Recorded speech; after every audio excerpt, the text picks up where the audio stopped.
Alright, welcome back to the channel. We're getting back into, I believe this is going to be week 5 for college football. And before we get anything any closer to the start of this is going to be another Louisiana Monroe video. Let me go ahead and maybe change a little bit of team expectations for this season. And I'm not saying expectations of, oh, this team's not going to win a bowl game. They're not going to even make it to a bowl game again. It's more of the fact that I believe for this team to have more success than they've had the last few years, they were going to have to get more reliance on the quarterback position to throw the ball, get more production downfield. If you go through their first 3 games of the season, you have the St. Francis game, way overmatched their opponents, 29-0. On the other end of the spectrum, you have Alabama, 73-0. You're not going to get any 07 repeat. It was kind of wishful thinking. You had their 3rd game of the season against UTEP, the first one that really was a challenge for this team, and the first one where you could really kind of learn if there's going to be any sort of difference for this team from last year, at least in the case of more of an extensive passing game. What we got instead is another revamped version of last year's team, except with more pieces in the running game getting established. In this game, you had Braylon McReynolds ends up being the top guy, well, the first 2 games of this season. 18 carries, 107 yards, and a touchdown. The South Alabama transfer junior, through 3 games, 36 carries, 244 yards, more than doubles anybody else on the team. You also get Dorian Lewis, the New Mexico transfer, who has 14 carries, 131 yards. No touchdowns this season. He has the 2nd most yards on the team.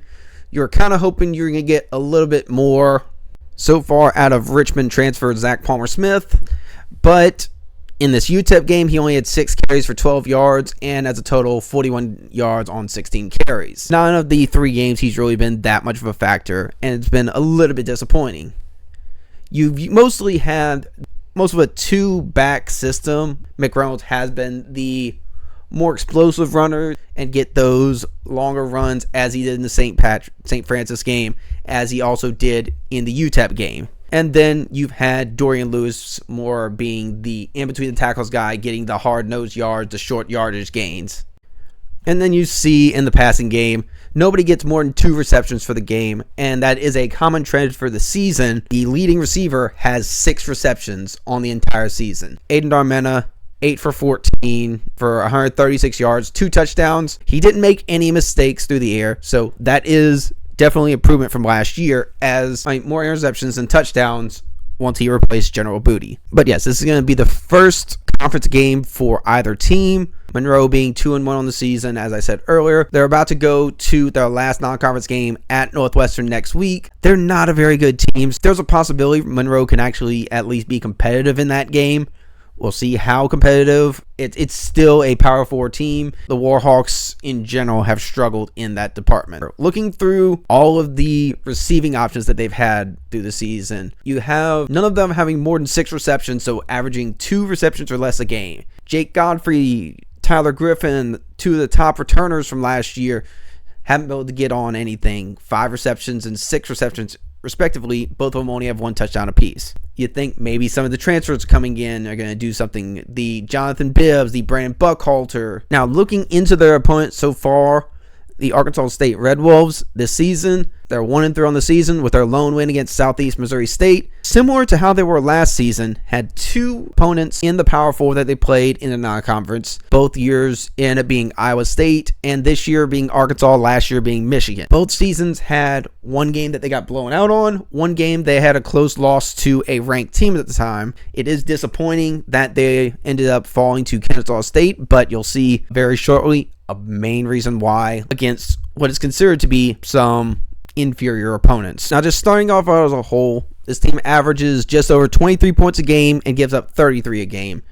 As you saw, they gave up over 50 against Arkansas. As a whole, they are actually pretty productive offensively, getting 138 yards per game. Not too shabby of an offense in general.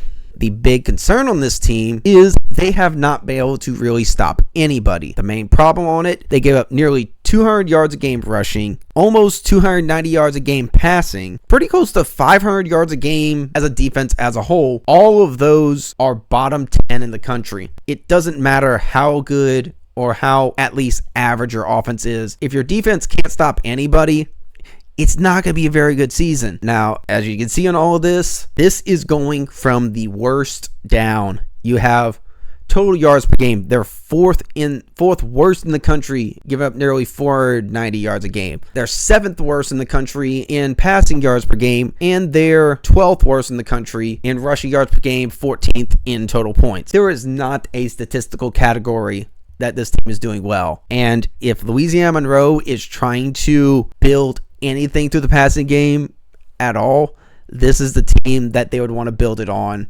especially whenever they're about to go into Northwestern, who actually has a solid pass rush and a solid front seven. Looking through Arkansas State's 4 games, they gave up 364 yards against Southeast Missouri State. Yes, they were actually able to hold them down running the ball, but that's about it. They gave up 630 yards against Arkansas, 300 in the ground, 300 in the air. Complete and utter mismatch, not really a surprise. Iowa State, they actually kept it close, mostly for the fact that turnover battle was the same, and that was their most effective offensive output, getting 382 yards overall, especially getting 160 on the ground. They had a less productive game offensively and defensively whenever they played Kennesaw State, nearly giving up 500 yards overall, 300 in the air, nearly 200 on the ground, and weren't able to make up for the 3 turnovers, all fumbles that the Kennesaw State Owls had. All right, now Rayner last season actually had solid stats. 2,783 yards passing, 16 touchdowns, 10 receptions. Yes, he took a lot of sacks with 31. Basically a 1.5 to 1 touchdown to interception ratio, which is not absolutely stellar, but you're hoping from his second year of starting, just like Armena, they'd be able to build off of it, get less turnovers. He's been one of the few bright spots for this team. This season so far, with a 2-to-1 touchdown to interception ratio, 6-3, is also 91 of 139 for 918 yards. Improved completion percentage at 65.5 in 4 games has been a big portion of their offense, as they've kind of had to build up their running game from losing their top runner last season to eligibility. Some of their returning runners haven't been all too effective. Trying to replace some of that running game from last year, Devin Spencer comes in, 32 carries, 165 yards and a touchdown. Kenyon Clay comes back, 146 yards, 1 touchdown, but just over 3 yards a carry. Clay coming in as the assumed starter, even though Devin Spencer has ended up being the more effective back early on.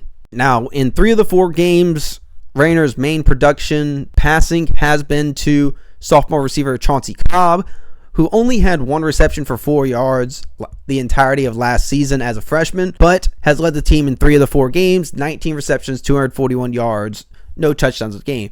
The other one was led by Hunter Summers, 14 receptions, 210 yards and a touchdown, actually 114 against Kennesaw State. Now, just like any of these group of 6 teams, they really built up a lot of the depth that they're hoping to develop with the transfer portal on the season, as they brought in 31 members and then they lost another 28 to the transfer portal. Unfortunately for them, a good majority of them just really haven't had much production. Now, in 3 of the 4 games, Rayner's main production passing has been to sophomore receiver Chauncey Cobb, who only had 1 reception for 4 yards the entirety of last season as a freshman, but has led the team in 3 of the 4 games, 19 receptions, 241 yards. The other one was led by Hunter Summers, 14 receptions, 210 yards and a touchdown, actually 114 against Kennesaw State. You figured you might get some added production from some of the Power 4 conferences that came in, but unfortunately,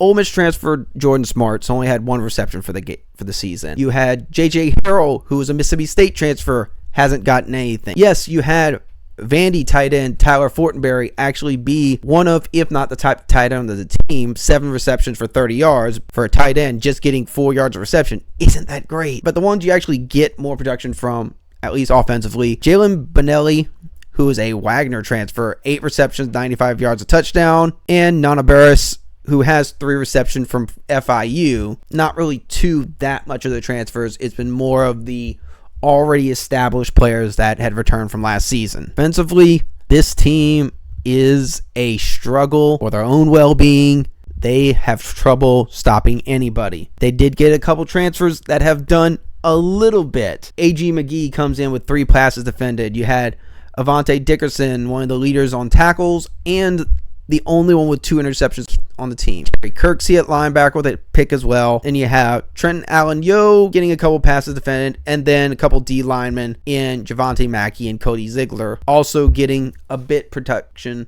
in the backfield so far. At least Ziegler has a sack and a half. It's not much to really brag on, as last season they actually end up being 8-5 on the year, including a bowl win against Bowling Green in the 68 Ventures Bowl in Mobile, Alabama. Surprisingly, I was actually at that game, and you had Cleveland Brown tight end Harold Fannin completely wreck this team, and then not really much else was able to really get established for the Bowling Green Eagles, as these Red Wolves were able to stop them pretty well and controlled the majority of that game. But enough on that. The rest of the returning players, Ethan Hassler tied for second on the team with a sack and a half, along with Brian Whitehead, who actually had 4 sacks on the season, as the most productive one returning on the defensive side. Even though it's almost understandable that this team is struggling defensively, as they're returning 0 starters. They didn't bring anybody back on defense, but offensively, they at least brought out 3 guys. Corey Rucker returns as an outside receiver. They bring back their starting quarterback, and they bring back Jaquez Cross as well. While he was a starter, he has been kind of falling a little bit more into the depth of this team. So more of the second, third running back off the bench. But as negative as I've been on these Red Wolves in this video, a pretty solid mid-major last season. As I said, 8-5 on the year, and had a 7-point win against this Warhawk team last year. Ended up with a winning record in conference at 5-3. So going into this game, it's actually a 1.5 point favorite for the Louisiana Monroe Warhawks. You don't really know how much we really know with the Warhawks this season. Yes, we do know it's going to be a heavy run game between McReynolds, between Tyrell Reed, Dorian Lewis, and a few runs here or there by Hunter Herring, and then Armena himself. But it would be nice to see if you get any more than 2 receptions a game for any of these receivers, like Griffin or Godfrey. We'll see how it goes. Should actually be a pretty solid game. These teams are close to evenly matched on paper. They both have a game that they've been absolutely destroyed by in a Power 4 competition. It's just this year, the goal for both of them is not really for a playoff. It's to make a bowl game in itself, be able to build off of last season's solid starts, and hopefully better finishes to the season as the middle of the year goes on. But yeah, thank y'all for watching. More videos coming soon. Yeah, I'll be at Monroe, which is the main reason that I'm covering this. So thank y'all for watching. More videos coming soon. I'm out.